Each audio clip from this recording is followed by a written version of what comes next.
Hey folks, welcome back to the Beer Wrench Garage, and today we're going to talk about when it makes sense to get your brake rotors turned. If you've clicked on this video, please go ahead and do me a favor and go ahead and click on the like button and give me a thumbs up.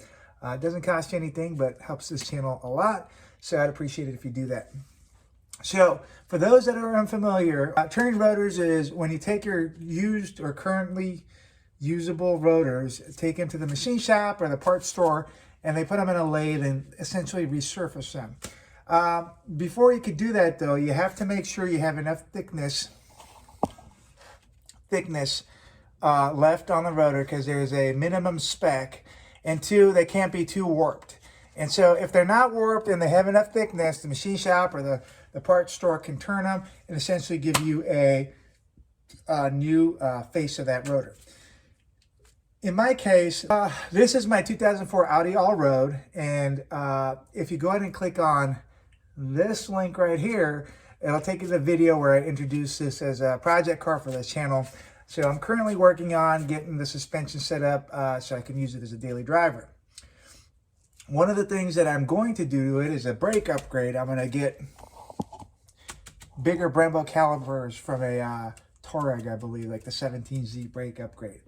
I have the calipers, but I'm not ready to do the full upgrade because there's additional things I need, like brackets and rotors and brake lines. However, I do want to get the car up and running with the suspension work I'm doing right now, and I don't want to wait to get all that stuff. Issue I have is the car came with a essentially ground down brake pad, like it's down to the metal, and you can't see it, but I'll show you as soon as I take the caliper off. So I have to replace the brake pads with the one, with some new ones that go to this caliper. But the rotor is ground down as well, and I don't want to put new pads on an old rotor. You could probably make it work, but it's just not good common sense for me. And I don't want to buy a brand new set of rotors for these old calipers that I'm going to replace within, a year or so. So a good option in this case would be getting them resurfaced. And my local O'Reilly's Auto Parts apparently does it for $20 a rotor. So I'm going to pull these rotors off, show you why I want to get them resurfaced, and show you how to measure if we can even try to get them resurfaced. All right, so bear with me. I'm going to remove the caliper here. Look, we got some kind of a beetle or something here. That guy right there. Anyway, interesting. I don't know if it's alive or dead or what. Cockroach maybe. All right, so I know you didn't click on this video for a Audi All-Road caliper removal, but we'll just pop it off. It's actually 7mm hex.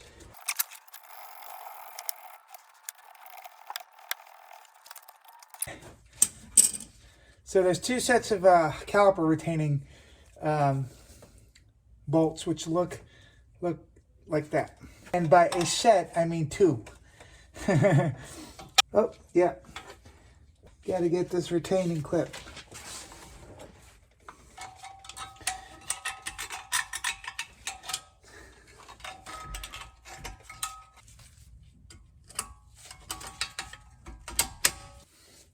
All right, so after a little bit of a struggle getting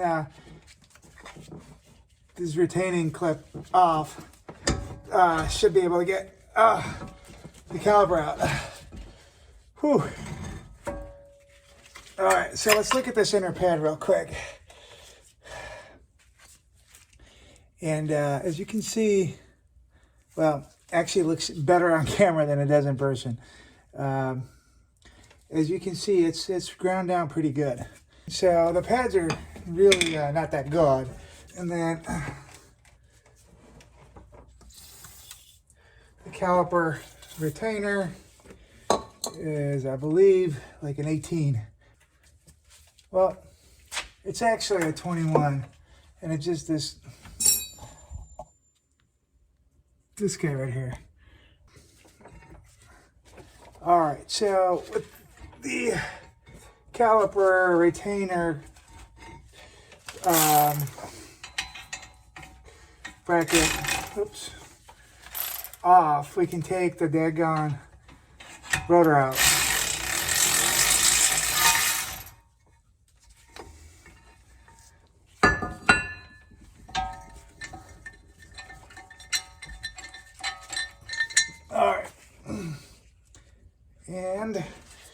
let's take this up over there to the bench. Take a look at it. All right, so one last part here before we take the rotors in to get turned at the shop. We're gonna use some calipers, just trusty Harbor Freight Pittsburgh calipers to just measure the thickness of this rotor here. Now there's a spec, and I'll put that spec up here on the screen. I believe minimum thickness is 28 millimeters. And it depends on the brand. Some will vary by 1/10 of a millimeter or something, but about 28 millimeters is minimum. And they come from the factory, I think, like around 30. So this measurement will get thrown off a bit if you have like a lip. But I don't believe there's too huge of a lip on this one. So we're getting about 29.75. So that's above the 28 millimeter minimum thickness. And the shop, there is a slight lip. The shop should be able to resurface this, which is what turning the rotor is. So we'll go ahead and take it into O'Reilly's and see what they say. And actually, as far as the spec, I don't know if you can make it out right there, but it says 28 millimeters. So most rotors will actually tell you, and this is above 28 millimeters. All right, so let's go ahead and take it into the parts store and see what they say. All right, so our local O'Reilly just called. I dropped the rotors off I don't know, a few hours ago. Just called a few minutes ago, said they're ready. So let's go grab them and see what they look like. So check this out. Oh, wow, they really did resurface the heck out of them. Look great, both sides. Look at that. So, funny story. I just got hooked up at my local O'Reilly's. I had dropped the brakes off, the rotors off this morning, and I don't know, about 8:30. It's about 12:30 now.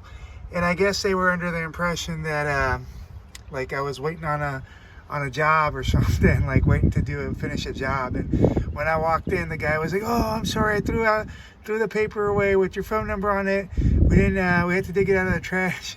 And he's like, "Go ahead and just take them." I was like, "What?" He's like, "Yeah, just take them." And you know, I didn't sit there and look a gift horse in the mouth and try to explain that I'm not in a rush. But so I got them for free. They hooked me up. But this is the first time, like I said, I've ever done resurfacing on rotors. And they look phenomenal. I don't know why you wouldn't do that if you were just doing a brake job and you were going to be keeping the rotors. All right, so let's take them home and then we'll close up the video. Well, there you go, folks. This looks pretty doggone good. Considering I also didn't spend any money on it, it looks really, really good. But normally it would have been 20 bucks per rotor, which really, really beats even the best options at Rock Auto. And just annihilates what it would cost you to do at the regular parts store per rotor. So as I said before in the beginning of the video, I don't plan on keeping this brake set up for a really long time, and it didn't make any sense to me to spend 80-100 bucks on a pair of rotors that I'm just gonna toss pretty soon. So they did a really good job at O'Reilly's, and I'm sure you have other parts stores like Napa that will do this type of service for you. I hope you like this video. Please go ahead and give me a thumbs up and leave some comments as to what you guys do with your brake jobs, if you prefer to get new rotors or resurface rotors, or what your thoughts are. Otherwise, thank you for watching, and I'll see you on the next video.